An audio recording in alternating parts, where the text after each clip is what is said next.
आप सुन रहे हैं द डिस्कवरी ऑफ इंडिया का हिंदी अनुवाद। अनुवादक और प्रस्तुत करता है गिरिबाला जोशी। ये छोटा यूट्यूब पॉडकास्ट एक बड़े प्रोजेक्ट का हिस्सा है। कृपया मेरे चैनल को सब्सक्राइब करें, वीडियोस को लाइक करें और पूरा ज़रूर सुनें। वीडियोस को पूरा चलाने से यूट्यूब इन्हें और लोगों की न्यूज़ फीड में भी दिखाता है। अध्याय 3 तलाश। भाग 1 भारत के अतीत का विहंगम दृश्य। विचारशीलता और कर्मठता के इन वर्षों में मेरा दिमाग भारत के ही बारे में सोचता रहा। मैं उसे समझने और उसके प्रति अपनी प्रतिक्रियाओं का विश्लेषण करने की कोशिश करता रहा। मैंने बचपन से शुरू किया और याद करने की कोशिश की कि मुझे तब क्या महसूस होता था। मेरे बढ़ते हुए मन मस्तिष्क में इस धारणा की कैसी धुंधली सी आकृति बनी और नए अनुभवों ने कैसे इसे आकार दिया। कभी कभी ये दिमाग में पीछे चला जाता, लेकिन हमेशा वहीं मौजूद रहता। धीरे धीरे बदलता हुआ पुरानी कहानियों, लोक गाथाओं और आधुनिक तथ्यों से बना एक अजीब मिश्रण। इस पर मुझे गर्व तो होता था, पर शर्म भी आती थी। अपने आसपास ज़्यादातर जो दिखाई देता था, अंधविश्वास, दकियानूसी सोच और सबसे ऊपर हमारी गुलामी और गरीबी, इन सब से मैं शर्मिंदा था। जैसे जैसे मैं बड़ा हुआ और भारत को आज़ादी दिलाने वाली गतिविधियों में शामिल हुआ, तो भारत एक विचार के रूप में मेरे मन पर छा गया। आखिर ये भारत क्या था जिसने मुझे अपने वश में किया हुआ था और लगातार कर्मठता के लिए प्रेरित कर रहा था, ताकि हम अपने दिलों की किसी धूमिल सी लेकिन गहरी चाहत को पूरा कर सकें। मुझे लगता है कि शुरू में मुझे प्रेरणा स्वाभिमान और राष्ट्राभिमान से मिली, और उस आकांक्षा से जो सभी इंसानों में होती है, किसी और की गुलामी का प्रतिरोध करना और अपनी मर्जी से जीने की आज़ादी होना। मुझे ये बात दुष्टता भरी लगती थी कि एक दूर का टापू भारत जैसे एक प्राचीन एवं समृद्ध सभ्यता वाले महान देश के हाथ पैर बांधकर उस पर अपनी मर्जी थोपता है। इससे भी ज़्यादा बुरी बात यह थी कि इस जबरदस्ती के गठबंधन ने इतनी गरीबी और दुर्गति कर रखी थी कि जिसका हिसाब लगाना भी मुश्किल था। यही वजह थी कि मैं और मेरे जैसे और भी लोग आज़ादी के लिए संघर्षरत थे, लेकिन इससे मुझे अपने मन में उठने वाले सवालों का जवाब नहीं मिल पा रहा था। अपने भौतिक और भौगोलिक स्वरूप के अलावा आखिर ये भारत क्या है? अतीत में भारत का क्या अर्थ था? तब इसे किस चीज़ से शक्ति मिलती थी? वो पुरानी शक्ति कैसे खत्म हो गई? और क्या वो पूरी तरह खत्म हो गई? क्या बहुत सारे इंसानों को आश्रय देने के अलावा इसकी अब कोई और भी अहमियत है? आधुनिक दुनिया में इसकी क्या जगह है? इस समस्या का व्यापक अंतर्राष्ट्रीय पहलू मुझे तब समझ में आने लगा जब मुझे ये एहसास हुआ कि अलग थलग रहना अवांछनीय तो है ही, असंभव भी है। मेरे भविष्य की संकल्पना में भारत और दुनिया के दूसरे देशों के बीच राजनीतिक, आर्थिक और सांस्कृतिक स्तर पर घनिष्ठ सहयोग शामिल था। लेकिन भविष्य से पहले वर्तमान है, और वर्तमान के पीछे एक लंबा और उलझा हुआ अतीत है जिससे वर्तमान उपजा है। इसलिए मैं अतीत में जाकर सब कुछ समझने की कोशिश कर रहा था।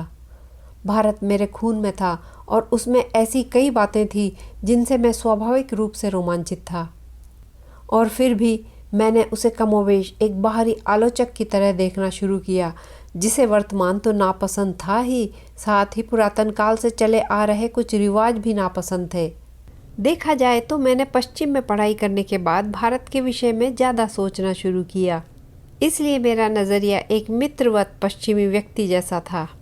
मैं उसके सोच विचार के तरीके और बाहरी रूप बदलकर उसे आधुनिकता का जामा पहनाने के लिए उत्सुक और आतुर था।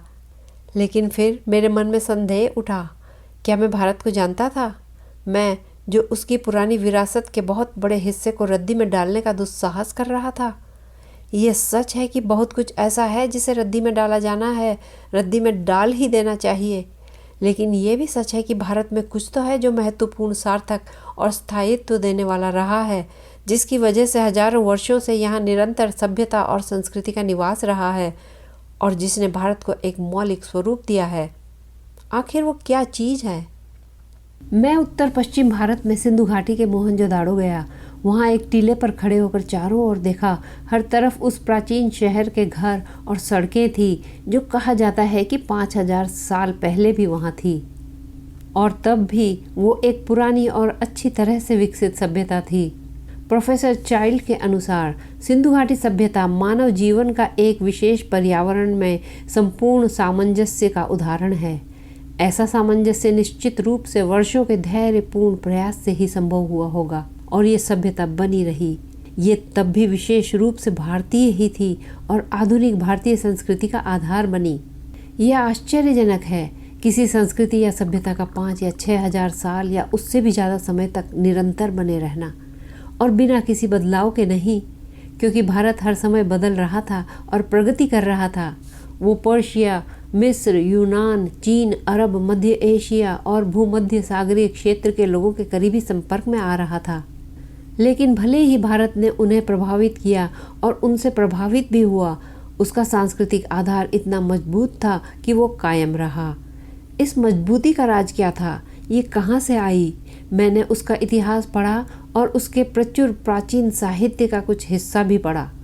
मैं उनमें निहित विचारों की जीवंतता, भाषा की स्पष्टता और उनके पीछे कार्यरत मस्तिष्क की समृद्ध सोच से बहुत प्रभावित हुआ। मैंने चीन और पश्चिमी और मध्य एशिया के उन महान यात्रियों के साथ भारत की यात्रा की जो बहुत पहले यहाँ आए थे और अपनी यात्राओं के विवरण छोड़ गए हैं। मैंने पूर्वी एशिया में अंकोर, बोरोबुदुर और कई अन्य जगहों पर भारत की उपलब्धियों के बारे में सोचा। मैं हिमालय के पर्वतों में घूमा जो पुरानी कथाओं और किंवदंतियों से गहराई से जुड़े हैं और जिन्होंने हमारी सोच और साहित्य को बहुत प्रभावित किया है।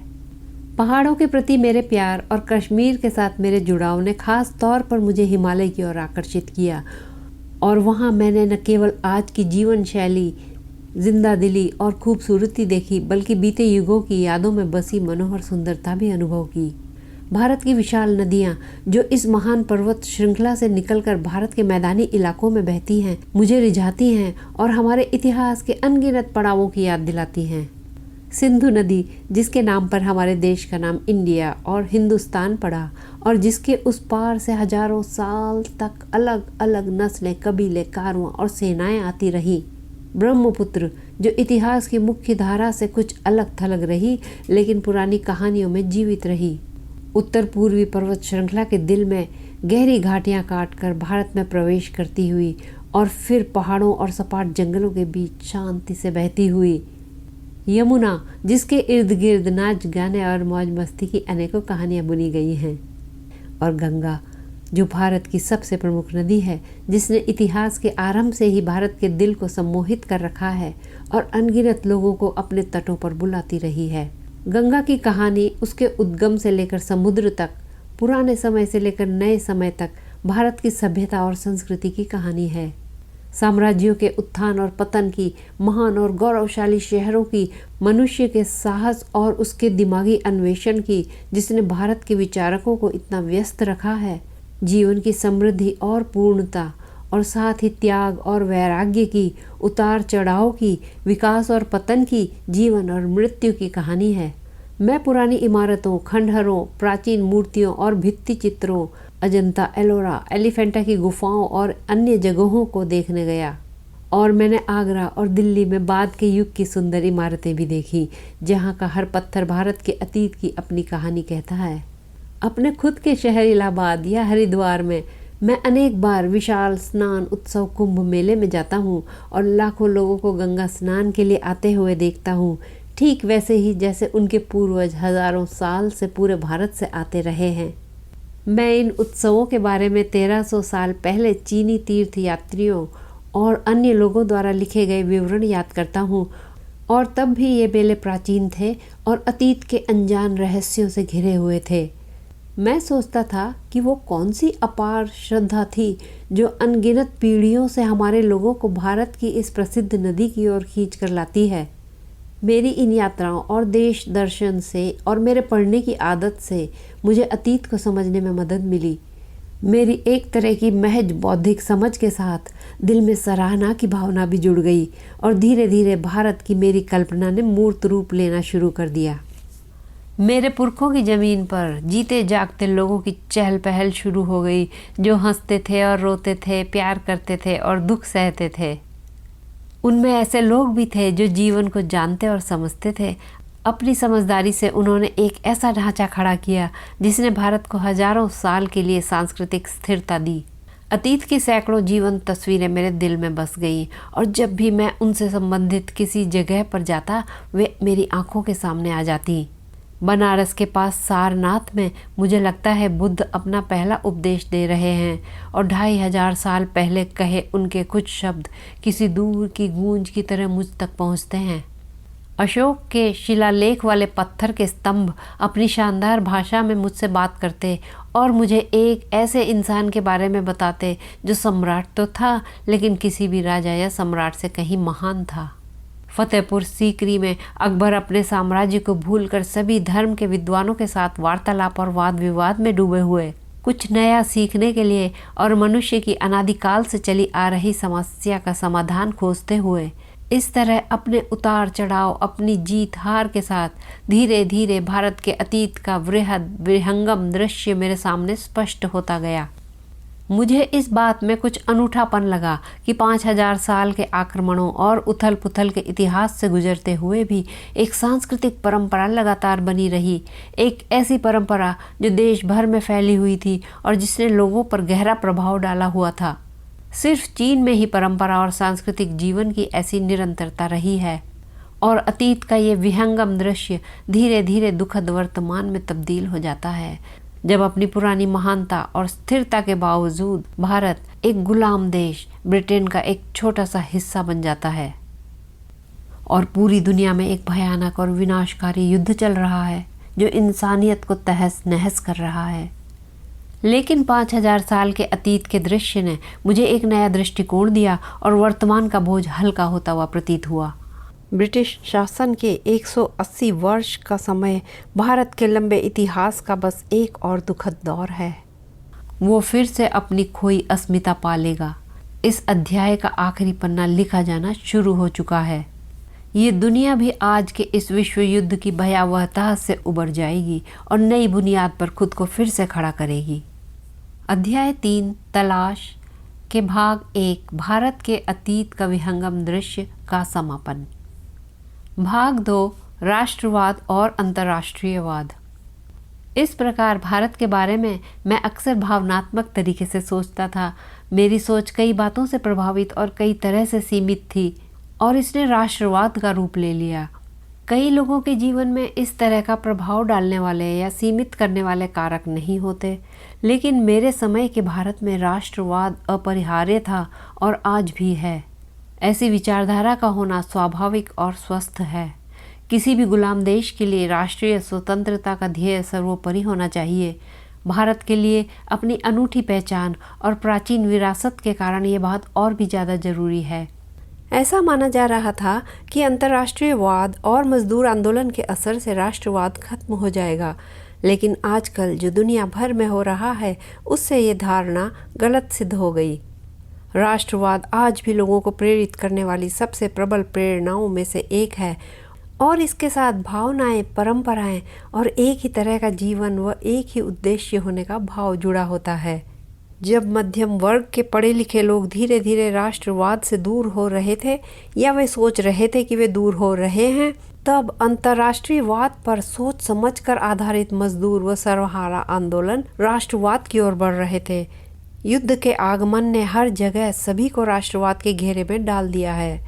राष्ट्रवाद का ये असाधारण पुनरुत्थान या कहें तो इसका दोबारा से संज्ञान और इसके महत्व का नया एहसास नई समस्याएं लेकर आया है और इसने पुरानी समस्याओं का स्वरूप ही बदल दिया है।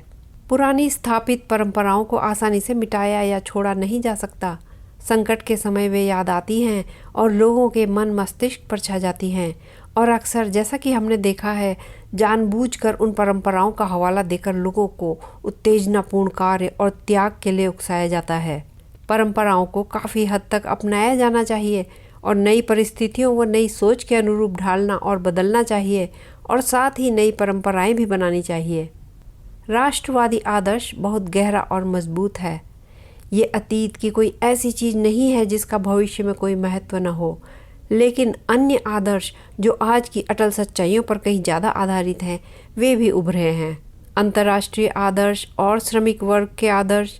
और अगर हमें दुनिया में संतुलन लाना है और टकराव कम करना है तो इन विभिन्न आदर्शों के बीच किसी तरह का तालमेल होना जरूरी है।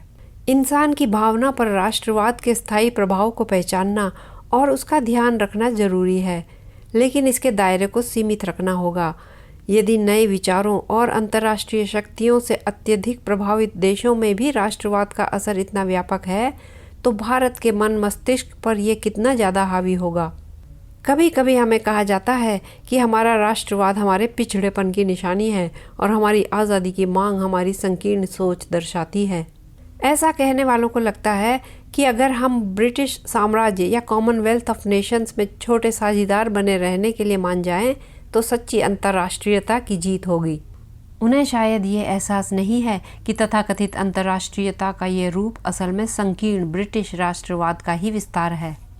यदि एंग्लो इंडियन इतिहास के जाने माने नतीजों ने हमारे मन से इसकी संभावना को पूरी तरह खत्म न किया होता, ये हमें तब भी मंजूर नहीं होता। फिर भी भारत ने अपने जोरदार राष्ट्रवादी जोश के बावजूद कई देशों से आगे बढ़कर सच्ची अंतर्राष्ट्रीयता और परस्पर सहयोग को अपनाया है और कुछ हद तक स्वतंत्र राष्ट्र के रूप में एक वैश्विक संगठन की अधीनता स्वीकार की है।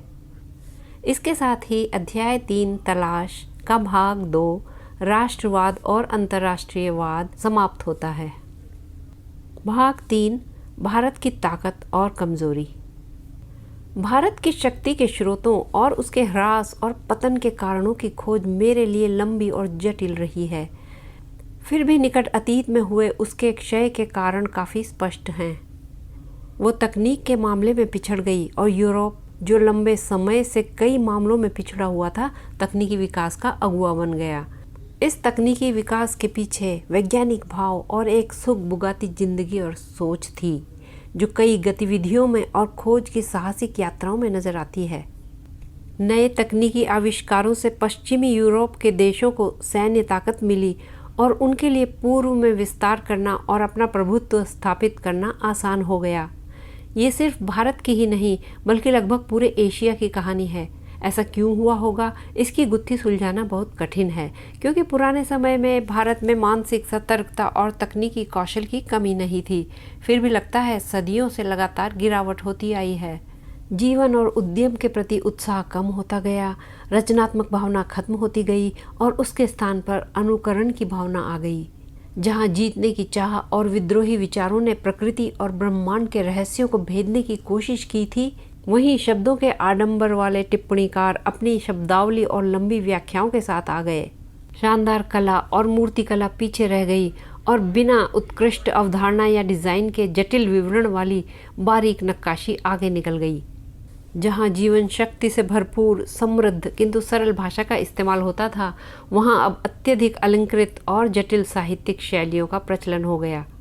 साहसिक कार्य करने की ललक और जीवन का उत्साह, जिनसे दूर दराज के उपनिवेशीकरण और दूर दराज के देशों में भारतीय संस्कृति के प्रत्यारोपण की विशाल योजनाएं संभव हुई थी, वे सभी खत्म सी हो गई और संकीर्ण रूढ़िवादी विचार पनपने लगे, जिनके अनुसार समुद्र पार करना भी वर्जित हो गया। अन्वेषण का तर्क संगत भाव, जो पहले के समय में बहुत स्पष्ट दिखाई देता था, जिससे विज्ञान का और विकास हो सकता था, उसकी जगह अतार्किकता और अतीत के प्रति अंधी श्रद्धा ने ले ली। अतीत में डूबा हुआ मृत शताब्दियों के मलबे के नीचे से धीरे धीरे गुजरता हुआ भारतीय जीवन एक सुस्त सी धारा बन गया। अतीत का भारी बोझ उसे कुचलने लगा और वो एक प्रकार की निश्चेतावस्था में चला गया। इसमें कोई आश्चर्य नहीं कि मानसिक जड़ता और शारीरिक शिथिलता की इस स्थिति में भारत की हालत बिगड़ती गई और वो रूढ़िवादिता और जड़ता में जकड़ कर रह गया, जबकि दुनिया के अन्य देश आगे बढ़ गए। फिर भी ये सर्वेक्षण न तो पूर्ण है और न ही पूरी तरह से सही। यदि वो लंबे समय तक बिना बदलाव के सिर्फ रूढ़िवादिता और जड़ता में जकड़ा रहता, तो वो अतीत से पूरी तरह से कट जाता, एक युग पूरी तरह से नष्ट हो जाता और उसके खंडहरों पर कुछ नया बनाया जाता। इस तरह से कभी भी पुराने और नए समय के बीच कोई विलगाव नहीं हुआ और एक निश्चित निरंतरता बनी रही। इसके अलावा समय समय पर पुनर्जागरण के स्पष्ट दौर आए और उनमें से कुछ तो लंबे और शानदार रहे हैं। भारत में हमेशा से ये प्रयास दिखाई देता है कि नवीन को समझा जाए, उसे अपनाया जाए और उसका पुरातन के साथ सामंजस्य स्थापित किया जाए, या कम से कम पुरातन के उन अंशों के साथ जो संरक्षण के योग्य समझे गए। अक्सर ऐसा होता है कि पुरातन का केवल बाहरी ढांचा ही रह जाता है, जबकि उसका वास्तविक अर्थ, स्वरूप और अंतःसार समय के साथ बदल जाता है। लेकिन कुछ महत्वपूर्ण और जीवंत निरंतर बना रहता है, कोई प्रेरणा जो लोगों को एक अनचिन्ही दिशा में ले जाती है और हमेशा पुराने और नए के बीच समन्वय की एक इच्छा बनी रहती है। ये प्रेरणा और इच्छा ही थी जिसने उन्हें आगे बढ़ाया और पुराने विचारों को बरकरार रखते हुए नए विचारों को आत्मसात करने में सक्षम बनाया। क्या युगों युगों से भारतीय स्वप्न जैसी कोई चीज़ थी, ज्वलंत और जीवन से भरपूर, या कभी कभी परेशानी भरी नींद की बड़बड़ाहट में सिमट कर रह जाने वाली? मैं नहीं जानता।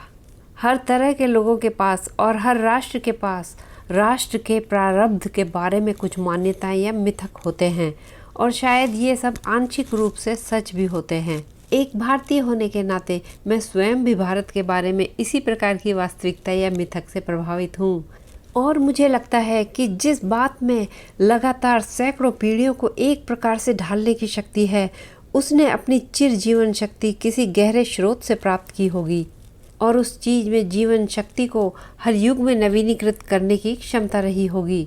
क्या शक्ति का कोई ऐसा कुआं था, और यदि हाँ तो क्या वो सूख गया, या फिर क्या उसमें इसे भरने के लिए छिपे हुए झरने थे?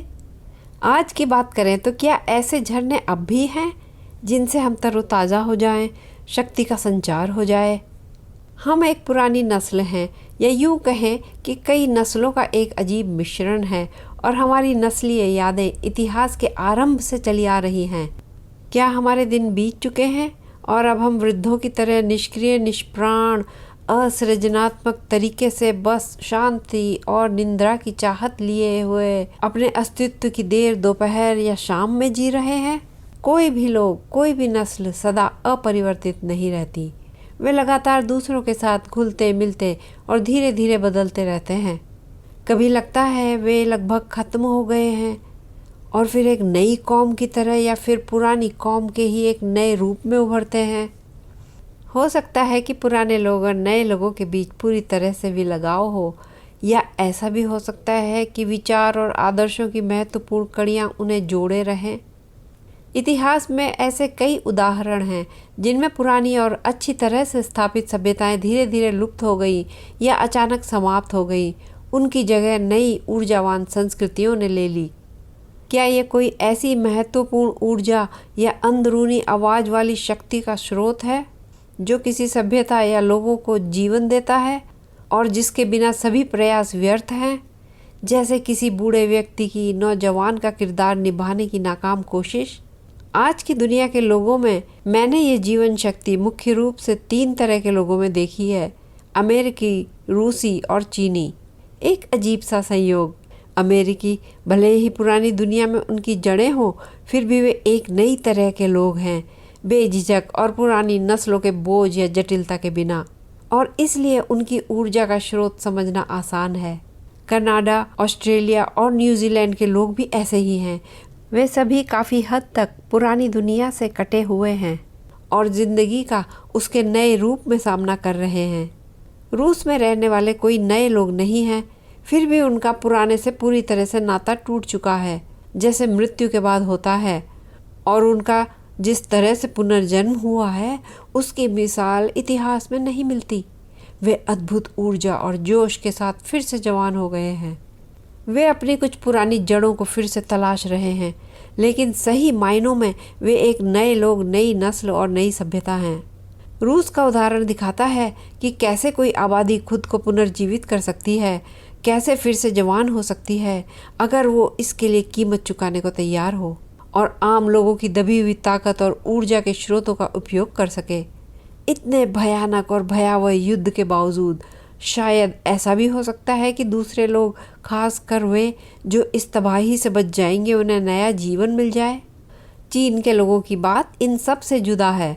वे कोई नई नस्ल नहीं हैं और न ही वे रूस की तरह आमूल चूल परिवर्तन के बड़े झटके से गुजरे हैं।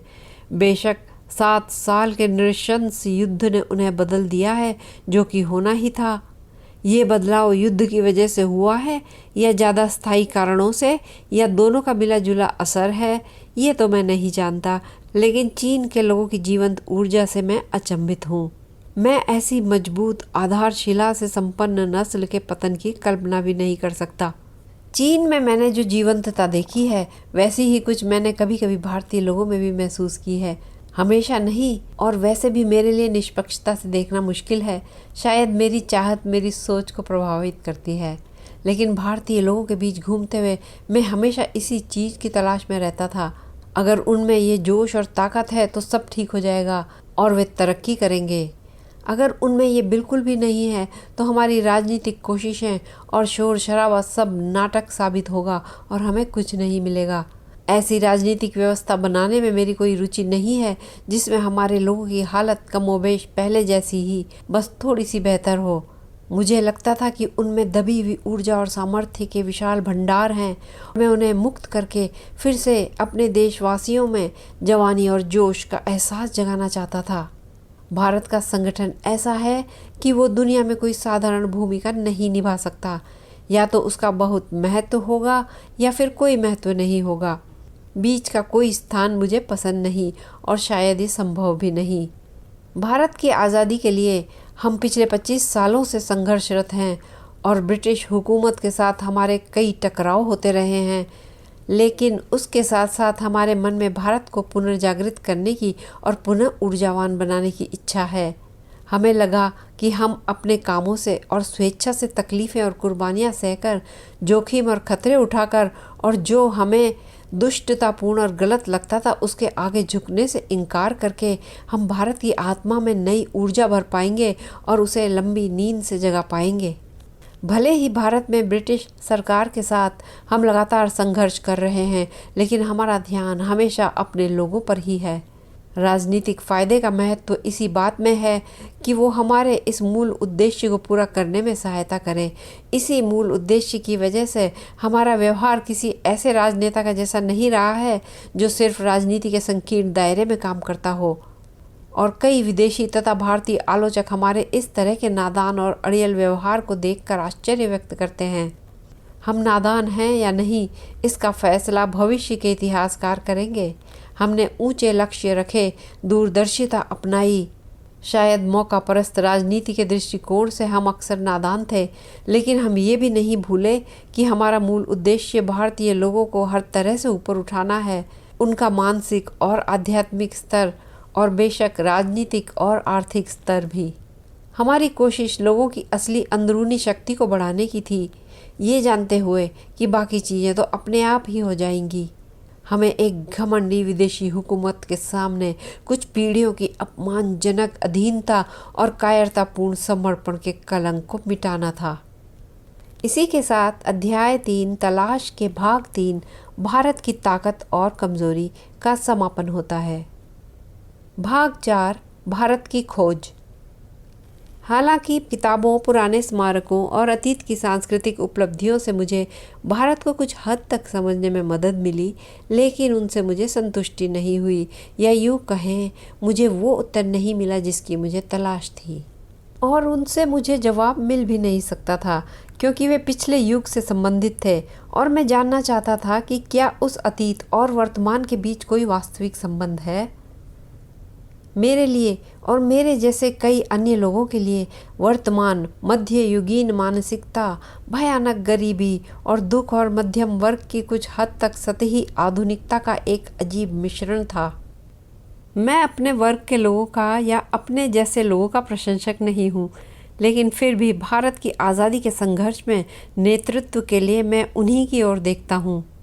ये मध्यम वर्ग आगे बढ़ना और विकास करना चाहता है, लेकिन खुद को सीमाओं में कैद और बंधनों में जकड़ा हुआ महसूस करता है। ब्रिटिश शासन के ढांचे के भीतर आगे बढ़ने में असमर्थ होने की वजह से उनमें उस शासन के खिलाफ विद्रोह की भावना तो बड़ी है, लेकिन वे इस भावना से हमारा दमन करने वाली शासन प्रणाली का विरोध नहीं करते। वे इसे बरकरार रखना चाहते हैं, सिर्फ अंग्रेजों की जगह खुद इस पर नियंत्रण चाहते हैं। यह मध्यम वर्ग उस ब्रिटिश प्रणाली में ही पैदा होकर पला बड़ा है और उससे इतना ज़्यादा प्रभावित है कि वो उसे चुनौती देने का काम या उखाड़ फेंकने का प्रयास कर ही नहीं सकता। नई ताकतें उभरी जिन्होंने हमें गाँव में जनता के बीच पहुंचाया और पहली बार युवा बुद्धिजीवियों को एक नए और अलग भारत के दर्शन हुए, जिसका अस्तित्व वे लगभग भुला चुके थे या जिसे महत्वहीन समझते थे।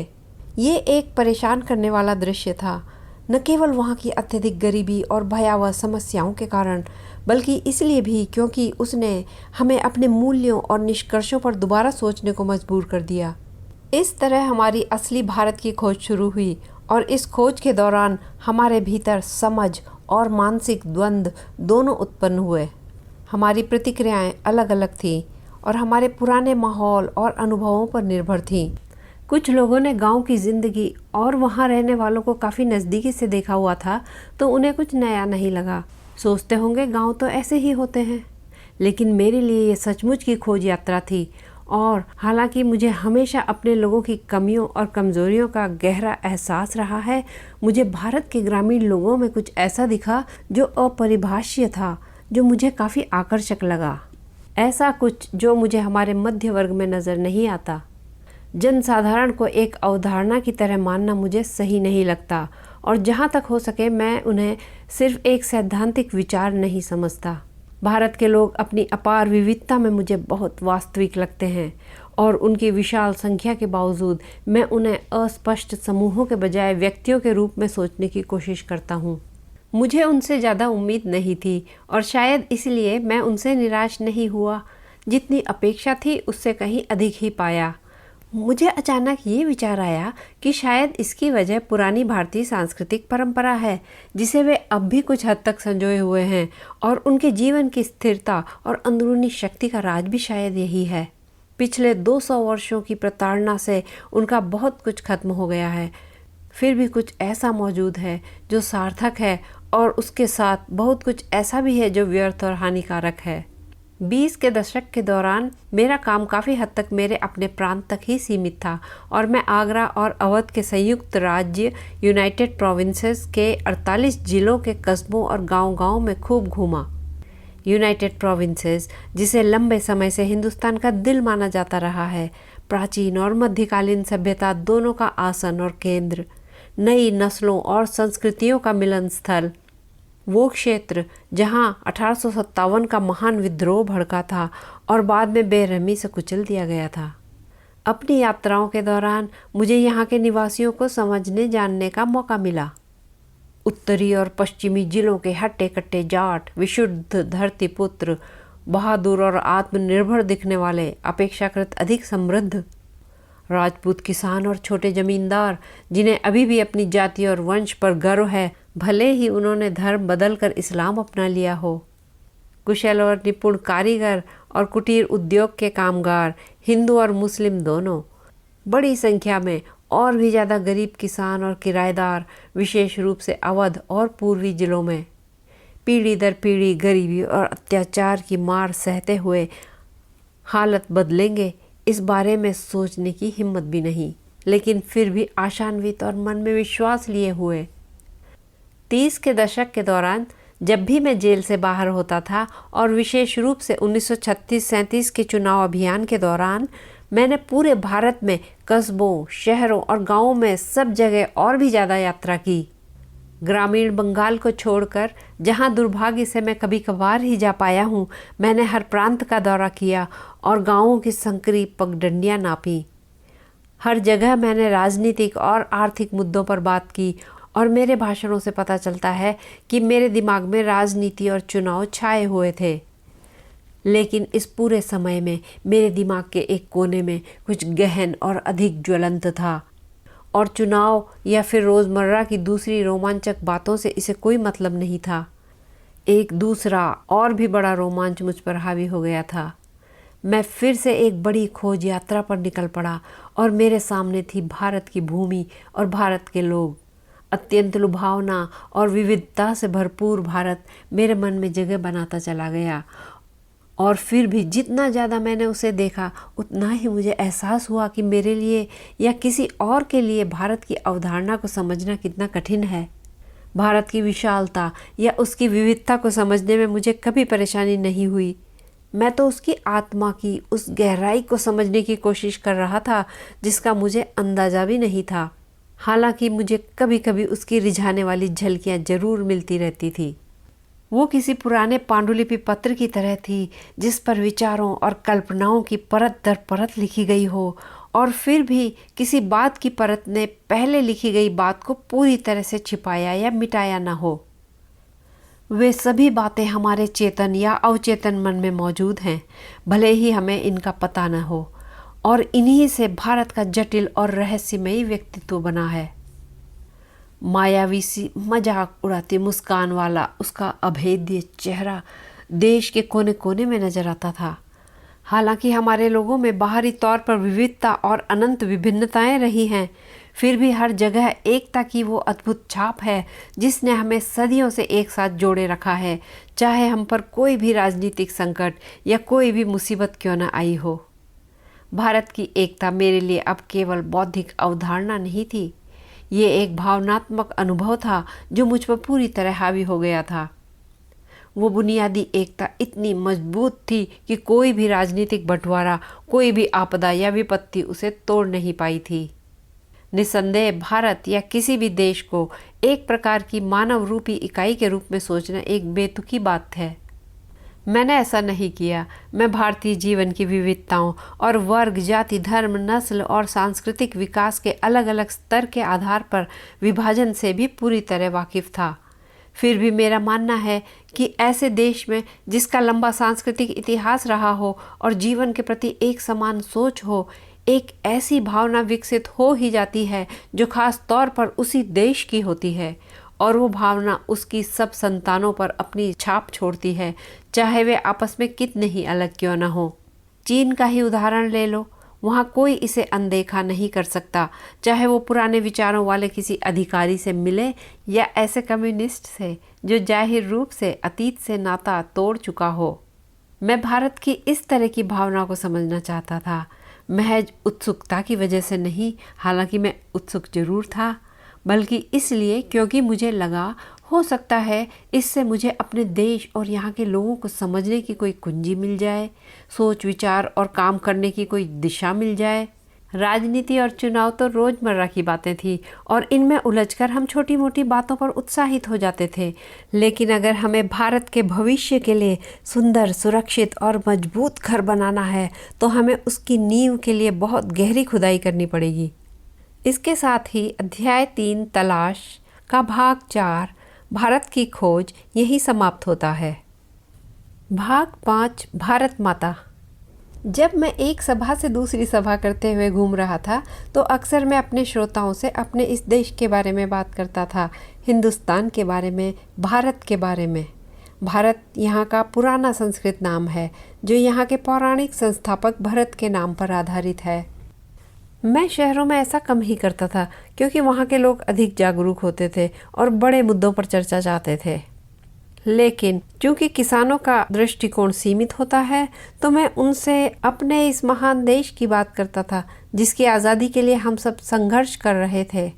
कैसे प्रत्येक भाग दूसरे से भिन्न होते हुए भी भारत ही है, कैसे उत्तर से दक्षिण और पूर्व से पश्चिम तक के किसानों की समस्याएं एक जैसी ही हैं। मैं स्वराज की बात करता था जो सब जगह सभी के लिए होगा, ना कि सिर्फ कुछ लोगों के लिए। मैंने उन्हें सुदूर उत्तर पश्चिम में खैबर दर्रे से लेकर सुदूर दक्षिण में कन्याकुमारी तक की अपनी यात्रा के बारे में बताया कि कैसे हर जगह किसान मुझसे एक ही जैसे सवाल पूछते हैं क्योंकि उनकी परेशानियां एक जैसी हैं। गरीबी, कर्ज, निहित स्वार्थ, जमींदार, साहूकार, भारी लगान और कर, पुलिस उत्पीड़न, और ये सब उस शासन व्यवस्था के अभिन्न अंग हैं जो विदेशी सरकार ने हम पर थोपी हुई है, और स्वराज मिलने पर सबको इन परेशानियों से छुटकारा भी जरूर मिलेगा। मैं कोशिश करता था कि वे पूरे भारत के बारे में सोचें और कुछ हद तक पूरे विश्व के बारे में भी जिसका हम एक हिस्सा हैं। मैं चीन में, स्पेन में, एबिसिनिया में, मध्य यूरोप में, मिस्र में और पश्चिमी एशिया के देशों में हो रहे संघर्ष की बात भी करता था। मैं उन्हें सोवियत संघ में हुए अद्भुत परिवर्तन और अमेरिका में हुई महान प्रगति के बारे में बताता था। काम आसान नहीं था, फिर भी ये उतना कठिन भी नहीं था जितना मैंने सोचा था, क्योंकि वे हमारे प्राचीन महाकाव्यों और मिथक और किंवदंतियों के माध्यम से अपने देश की अवधारणा से परिचित थे। और वहाँ हमेशा कुछ लोग ऐसे होते थे जो भारत के चारों कोनों में स्थित पवित्र तीर्थ स्थलों तक की लंबी यात्रा करके आए होते थे, या फिर पुराने सैनिक होते थे जिन्होंने विदेशों में प्रथम विश्व युद्ध या अन्य अभियानों में हिस्सा लिया होता था। और तो और जब मैं बाहर के देशों की बात करता था तो उन्हें समझ आ जाता था, क्योंकि 30 के दशक की महामंदी के परिणाम वे झेल चुके थे। कभी कभी जब मैं किसी सभा में पहुंचता था तो मेरा स्वागत एक बुलंद नारे की गूंज के साथ होता था, भारत माता की जय। मैं अप्रत्याशित रूप से उनसे पूछता कि इस नारे का मतलब क्या है, ये भारत माता कौन है जिनकी वे विजय चाहते हैं। मेरे सवाल पर वे हंस देते और थोड़ा अचरज में पड़ जाते, और फिर सही उत्तर के अभाव में वे एक दूसरे को देखते या मेरी ओर देखते। मैं पूछना जारी रखता। आखिर में एक हट्टा कट्टा जाट जो अनगिनत पीढ़ियों से मिट्टी से जुड़ा है कहता है कि उनका अभिप्राय धरती से है, भारत माँ की प्यारी धरती। कौन सी धरती? उनके खास गांव के ज़मीन का टुकड़ा, या ज़िले या प्रांत की ज़मीन, या पूरे भारत की ज़मीन? और इस तरह सवाल जवाब चलते रहते जब तक कि वे बेसब्र होकर मुझे ही इस बारे में बताने को नहीं कहते। मैं बताने का प्रयास करता और समझाता कि भारत वो सब तो है ही जो वे सोच रहे हैं, लेकिन उससे भी ज़्यादा बहुत कुछ है। भारत के पहाड़ और नदियाँ और यहाँ के जंगल और बड़े बड़े खेत खलिहान जो हमें भोजन देते हैं, वे सब हमें प्रिय तो हैं, लेकिन आखिर में जो मायने रखता है वो है भारत के लोग, उनके और मेरे जैसे लोग जो भारत की इस विस्तृत भूमि पर फैले हुए हैं। भारत माता मूल रूप से ये लाखों करोड़ों लोग हैं, और भारत माता की जय का मतलब इन लोगों की जय है। मैं उनसे कहता हूँ, आप सबसे मिलकर ही भारत माता बनी है, एक तरह से आप ही भारत माता हैं। और जैसे जैसे ये विचार धीरे धीरे उनके दिमाग में बैठता है, उनकी आंखों में चमक आ जाती है, मानो उन्होंने कोई बड़ी जानकारी हासिल कर ली हो। इसके साथ ही अध्याय 3 का भाग 5 भारत माता यही समाप्त होता है। भाग 6 भारत की विविधता और एकता। भारत में बहुत ज़्यादा विविधता है, ये प्रत्यक्ष है, ये सतह पर है और कोई भी इसे देख सकता है। ये विविधता बाहरी रूप में तो है ही, परंतु सोच विचार के कुछ तौर तरीकों में भी है। बाहर से देखने पर उत्तर पश्चिम के पठान और दूर दक्षिण के तमिल व्यक्ति में बहुत कम समानता दिखाई देगी। उनकी नस्लें एक जैसी नहीं हैं, हालांकि उनमें कुछ बातें एक जैसी हो सकती हैं। उनके नैन नक्श और शरीर की बनावट, खान पान और रहन सहन सब अलग है। और हाँ, भाषा तो अलग है ही। उत्तर पश्चिमी सीमांत प्रदेश में मध्य एशिया का प्रभाव है, और वहाँ के कई रीति रिवाज कश्मीर की तरह हिमालय के दूसरी तरफ के देशों की याद दिलाते हैं। पठानों के लोकप्रिय नृत्य बिल्कुल रशियन कोसैक डांस जैसे होते हैं। फिर भी इतने अलग होने के बावजूद तमिल व्यक्ति की तरह ही पठान पर भी भारत की छाप साफ दिखाई देती है। ये कोई हैरानी की बात नहीं है, क्योंकि ये सीमांत प्रदेश है। और हाँ, अफ़गानिस्तान भी हजारों वर्षों से भारत से जुड़ा हुआ था। इस्लाम के आने से पहले अफ़गानिस्तान और मध्य एशिया के कुछ हिस्सों में रहने वाले पुराने तुर्की और दूसरी नस्ल के लोग ज़्यादातर बौद्ध थे, और उससे भी पहले महाकाव्यों के समय में वे हिंदू थे। ये सीमांत प्रदेश पुरानी भारतीय संस्कृति के मुख्य केंद्रों में से एक था, और वहाँ आज भी स्मारकों और मठों के खंडहर हैं, और ख़ासकर तक्षशिला के महान विश्वविद्यालय के, जो 2000 साल पहले अपनी प्रसिद्धि के चरम पर था और पूरे भारत के साथ साथ एशिया के विभिन्न हिस्सों से विद्यार्थियों को आकर्षित करता था। धर्म परिवर्तन से फ़र्क तो पड़ा, लेकिन उस क्षेत्र के लोगों की जो मानसिक पृष्ठभूमि विकसित हुई थी वो पूरी तरह से नहीं बदली। पठान और तमिल 2 चरम उदाहरण हैं, बाकी सब इनके बीच में कहीं आते हैं। उन सभी की अपनी विशेषताएं हैं, उससे भी ज़्यादा उन सब में है भारत की विशिष्ट पहचान। ये देखना दिलचस्प है कि बंगाली, मराठी, गुजराती, तमिल, आंध्रजन, उड़िया, असमी, कन्नड़, मलयाली, सिंधी, पंजाबी, पठान, कश्मीरी, राजपूत लोग और भारत के बीच में हिंदुस्तानी बोलने वालों का एक बड़ा तबका, इन सभी ने सैकड़ों वर्षों से अपनी खास पहचान बनाए रखी है। उनमें आज भी कमोबेश वही खूबियाँ और कमियाँ हैं जिनका जिक्र पुरानी परंपराओं या दस्तावेज़ों में मिलता है, और फिर भी युगों युगों से वे स्पष्ट रूप से भारतीय ही हैं, जिनकी राष्ट्रीय विरासत और नैतिक व मानसिक गुण एक जैसे रहे हैं। इस विरासत में कुछ जीवंत और गतिशील था, जो जीने के तरीकों और जीवन और उसकी समस्याओं के प्रति एक दार्शनिक नज़रिए में दिखाई देता है।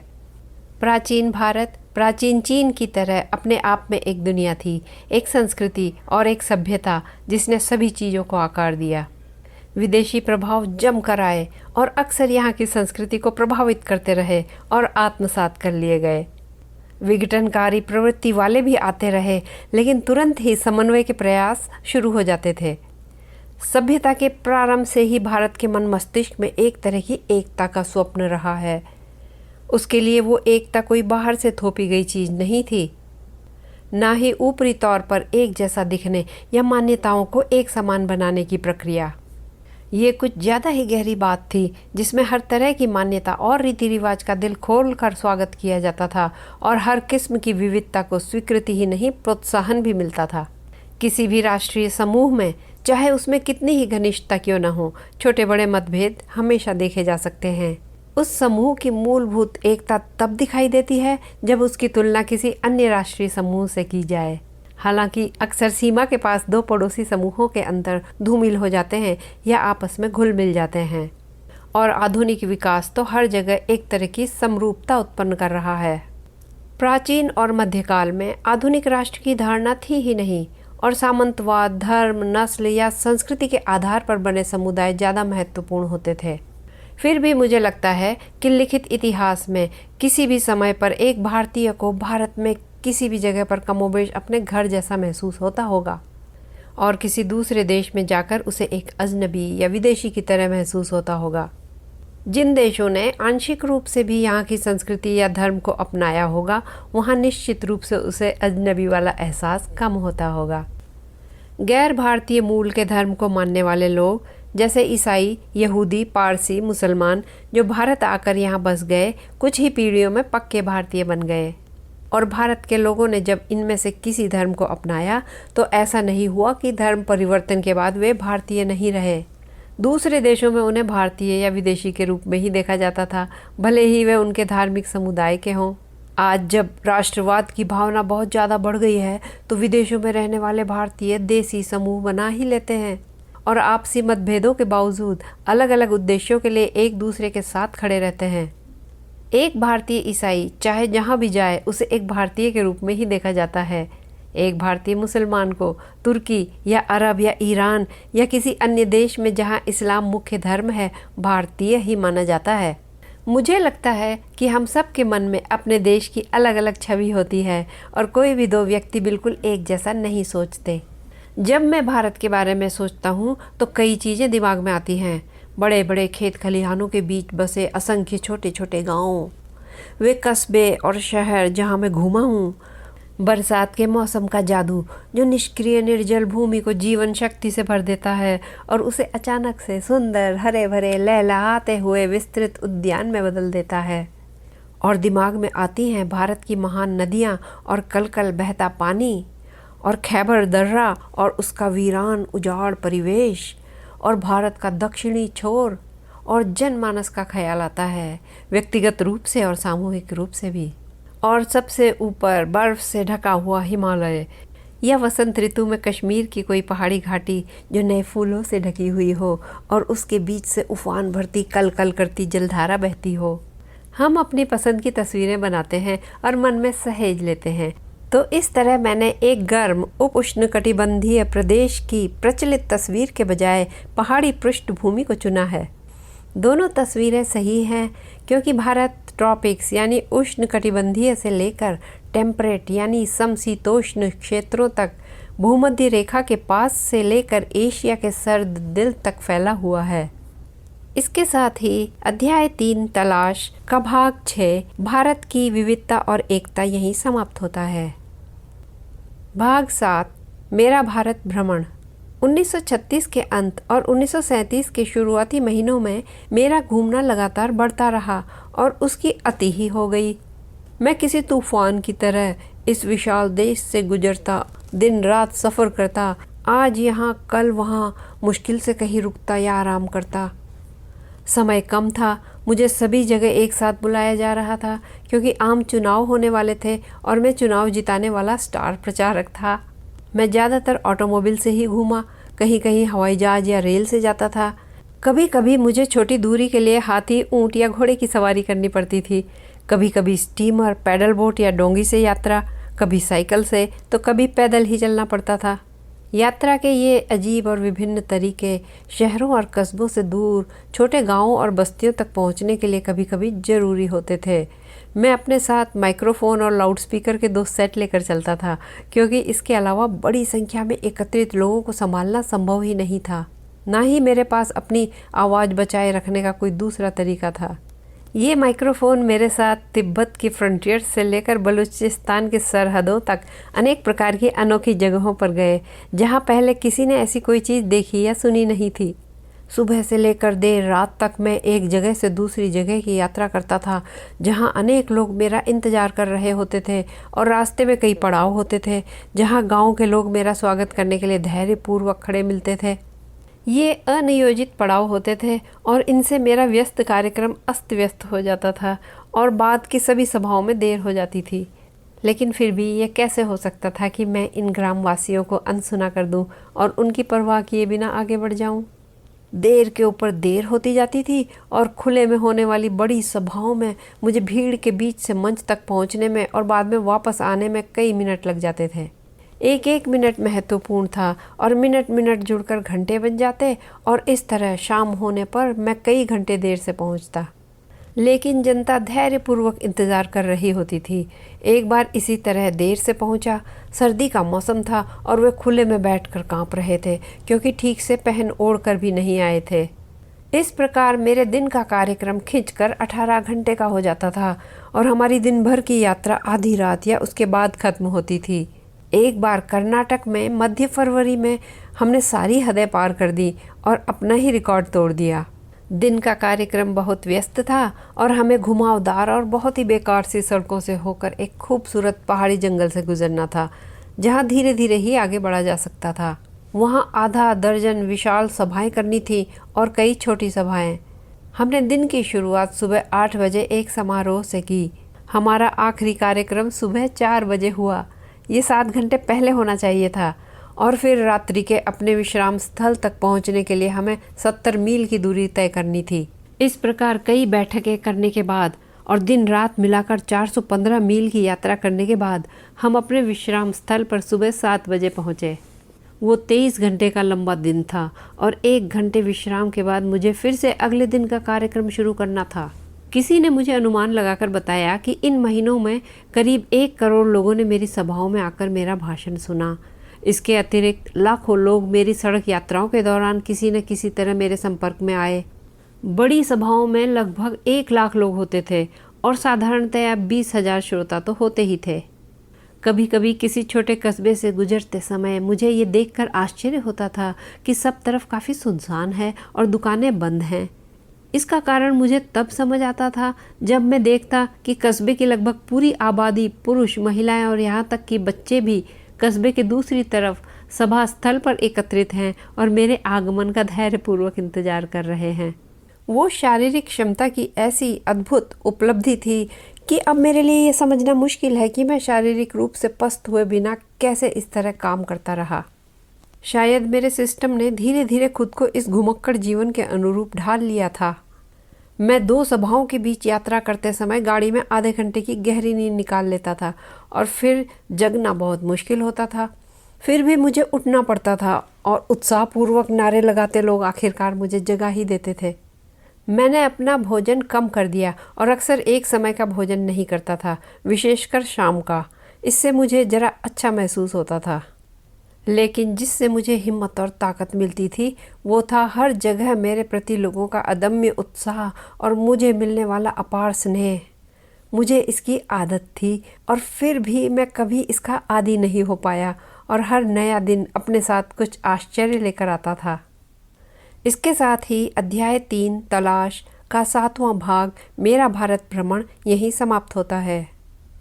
भाग 8 आम चुनाव। मेरा दौरा मुख्य रूप से भारत भर में होने वाले आम चुनावों से जुड़ा था, लेकिन चुनाव प्रचार के लिए अपनाए जाने वाले तौर तरीके और हथकंडे मुझे पसंद नहीं थे। चुनाव लोकतांत्रिक प्रक्रिया का एक जरूरी और अभिन्न भाग था और उससे बचने का कोई तरीका नहीं था। लेकिन अक्सर चुनावों के दौरान इंसान के अंदर का शैतान बाहर निकल आता था और ये स्पष्ट था कि चुनावों में हमेशा अच्छे लोगों की जीत नहीं होती। संवेदनशील लोग और वे लोग जो आगे बढ़ने के लिए घटिया तरीके नहीं अपनाते, वे नुकसान में रहते हैं और ऐसी प्रतिद्वंदिता से दूर रहना चाहते हैं। तो क्या लोकतंत्र सिर्फ मोटी चमड़ी, तेज आवाज़ और लचीले जमीर वालों की जागीर बनकर रह जाएगा?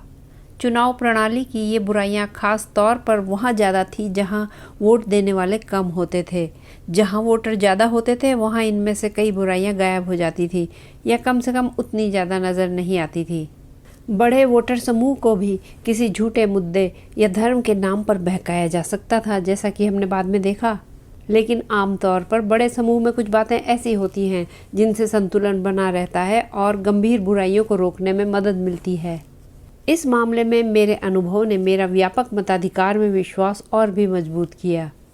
संपत्ति या शिक्षा के आधार पर सीमित मतदाताओं की तुलना में मुझे व्यापक मतदाता वर्ग पर ज़्यादा भरोसा था। संपत्ति की योग्यता तो होनी भी नहीं चाहिए।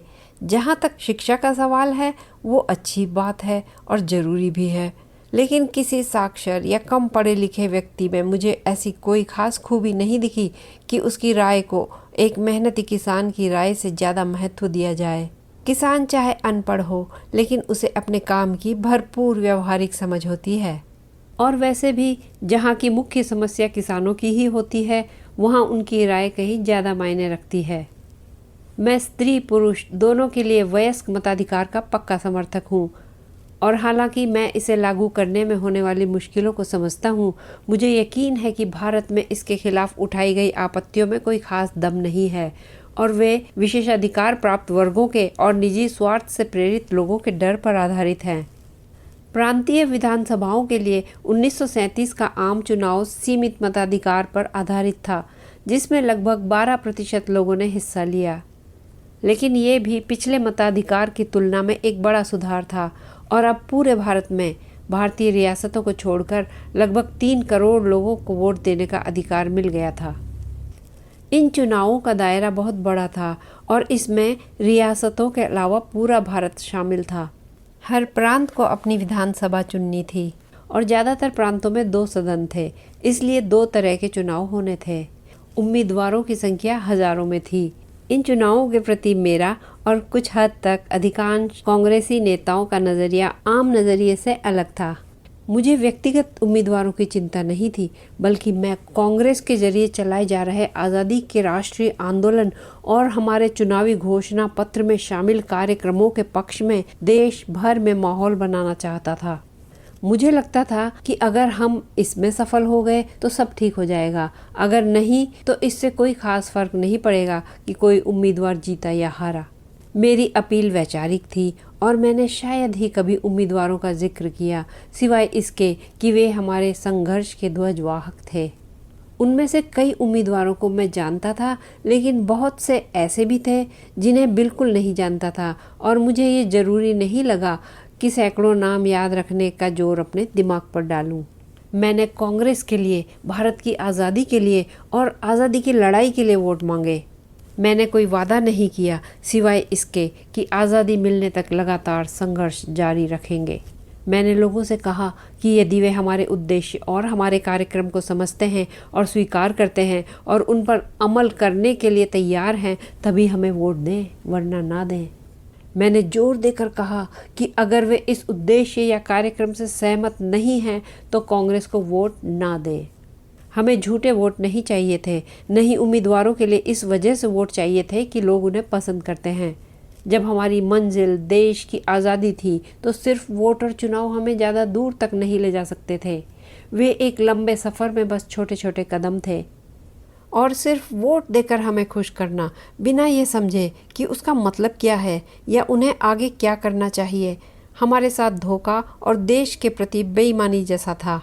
उम्मीदवार कौन है ये महत्वपूर्ण नहीं था, हालांकि हम चाहते थे कि अच्छे और सच्चे लोग हमारा प्रतिनिधित्व करें। महत्वपूर्ण था हमारा उद्देश्य और संगठन जो उसका प्रतिनिधित्व करता था, और वो राष्ट्र जिसकी आज़ादी के लिए हम वचनबद्ध थे।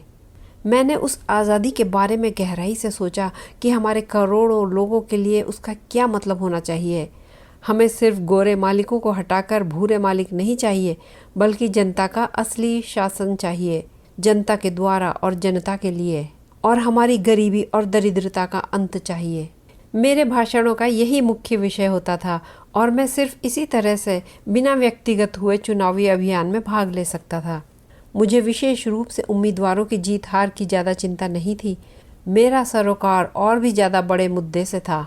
असल में किसी खास उम्मीदवार की जीत के संकीर्ण नज़रिए से भी यही तरीका सही था, क्योंकि अब वे महज एक चुनाव में भाग नहीं ले रहे थे, बल्कि उससे बहुत ऊपर उठकर एक महान राष्ट्र की आज़ादी की लड़ाई और दरिद्रता के पुराने अभिशाप को खत्म करने की कोशिश कर रहे लाखों गरीब लोगों के संघर्ष में शामिल थे। कांग्रेस के कई बड़े नेताओं ने ऐसे ही विचार रखे। ये विचार ताज़ा ताज़ा समुद्र से आई तूफानी हवा की तरह फैले और सभी तुच्छ बातें और चुनावी हथकंडे एक तरफ रह गए। मैं अपने लोगों को जानता था, उन्हें पसंद करता था। उनकी लाखों आंखों ने मुझे जनसाधारण के मनोविज्ञान के बारे में बहुत कुछ सिखाया था। मैं दिन रात चुनावों की बात करता था, फिर भी मेरे दिमाग पर चुनाव हावी नहीं थे। वे बस सतह पर ऊपर ऊपर थे। ना ही मुझे सिर्फ वोटरों की चिंता थी। मैं एक बहुत बड़ी चीज़ से जुड़ रहा था और वो थे लाखों की संख्या में भारत के लोग। और मेरा संदेश उन सभी के लिए होता था, चाहे वे वोटर हो या ना हो, हर भारतीय के लिए, चाहे वो पुरुष हो, महिला हो या बच्चा। इस रोमांच ने मुझे अपनी गिरफ्त में ले लिया। इतने सारे लोगों के साथ ये शारीरिक और भावनात्मक जुड़ाव, ये भीड़ में होना या बहुत से लोगों में से एक होना और भीड़ की भावनाओं में बह जाने जैसा एहसास नहीं था। मेरी नज़रें उन हजारों आँखों से मिलती थी। हम एक दूसरे को देखते थे, पहली बार मिल रहे अजनबियों की तरह नहीं, बल्कि पहचान के साथ। हालांकि वो पहचान किस बात की थी ये कोई नहीं कह सकता था। जब मैं हाथ जोड़कर उन्हें नमस्कार करता था तो जवाब में हजारों हाथ हवा में उड़ जाते थे। उनके चेहरों पर एक दोस्ताना और स्नेहिल मुस्कान आ जाती थी और उस एकत्रित जनसमूह से अभिवादन की एक गूंज उठती थी जो मुझे अपने गर्मजोशी भरे आगोश में ले लेती थी। मैं उनसे बात करता और मेरी आवाज़ वो संदेश प्रसारित करती जो मैं लेकर चल रहा था, और मैं सोचने लगता कि उन्हें मेरे शब्द और उनमें निहित विचार कितना समझ में आ रहे हैं। वे मेरी सारी बातें समझ पाए या नहीं ये तो मैं नहीं कह सकता, लेकिन उनकी आंखों में एक गहरी समझ की चमक होती थी जो कही गई बातों से भी ज़्यादा बड़ी बात लगती थी। इसके साथ ही अध्याय 3 तलाश का भाग 8 आम चुनाव समाप्त होता है। भाग 9 लोक संस्कृति। इस प्रकार मैं वर्तमान में भारतीय लोगों के बदलते हुए परिदृश्य को देखता था और अक्सर उन महीन तारों को ढूंढता था जो उनके जीवन को अतीत से जोड़े हुए थे, भले ही उनकी आंखों में भविष्य के स्वप्न हों। हर जगह मुझे एक सांस्कृतिक पृष्ठभूमि नजर आती थी जिसने उनके जीवन पर एक शक्तिशाली प्रभाव डाला हुआ था। ये पृष्ठभूमि लोकप्रिय दर्शन, परंपरा, इतिहास, मिथक और किंवदंतियों का मिश्रण थी और इनके बीच रेखा खींचना संभव नहीं था। यहाँ तक कि पूरी तरह से अशिक्षित और अनपढ़ व्यक्ति की भी यही पृष्ठभूमि थी। यहाँ के जनसाधारण पुराने महाकाव्य रामायण और महाभारत और अन्य पुस्तकों के लोकप्रिय अनुवाद और व्याख्याओं से भलीभांति परिचित होते हैं और उनमें वर्णित प्रत्येक घटना और कहानी और नैतिकता के पाठ लोगों के मन मस्तिष्क पर अंकित होते हैं और उनकी सोच को समृद्ध बनाते हैं और विषय वस्तु प्रदान करते हैं। अनपढ़ ग्रामीण लोगों को सैकड़ों श्लोक मुँह ज़बानी याद होते हैं और उनकी बातचीत में उन श्लोकों के या प्राचीन साहित्य से ली गई नैतिक कहानियों के संदर्भ भरे होते हैं। अक्सर मैं ग्रामीणों के किसी समूह द्वारा वर्तमान मुद्दों पर हो रही साधारण बातचीत को ऐसे साहित्यिक मोड़ दिए जाने पर आश्चर्यचकित रह जाता था। अगर मेरे दिमाग में लिखित इतिहास और कमोवेश सुनिश्चित तथ्यों की तस्वीरें भरी थी तो मैंने पाया कि अनपढ़ किसान के दिमाग में भी एक चित्र गैलरी होती है। हालांकि वो इतिहास पर कम और मिथक और परंपरा और महाकाव्य के नायक नायिकाओं पर ज़्यादा आधारित होती है, फिर भी वो काफ़ी जीवंत होती है। मैं उनके चेहरे और उनकी शारीरिक संरचना को देखता और उनके हाव भाव को निहारता। उनमें से कई संवेदनशील चेहरे वाले थे और कई मजबूत शरीर वाले, सुंदर और सुडौल। और महिलाओं में शालीनता और कोमलता, गरिमा और शिष्टता थी और अक्सर आंखों में उदासी होती थी। आमतौर पर अच्छे डील डॉल वाले ऊंची जाति के होते थे जो आर्थिक दृष्टि से थोड़े ही बेहतर होते थे।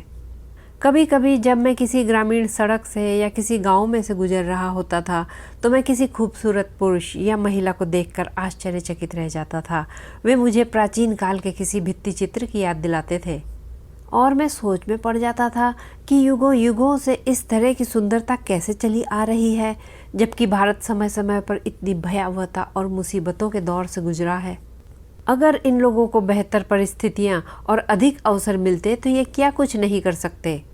हर तरफ गरीबी और उसी की राक्षसी उपज थी और इस दरिंदे का निशान हर माथे पर था।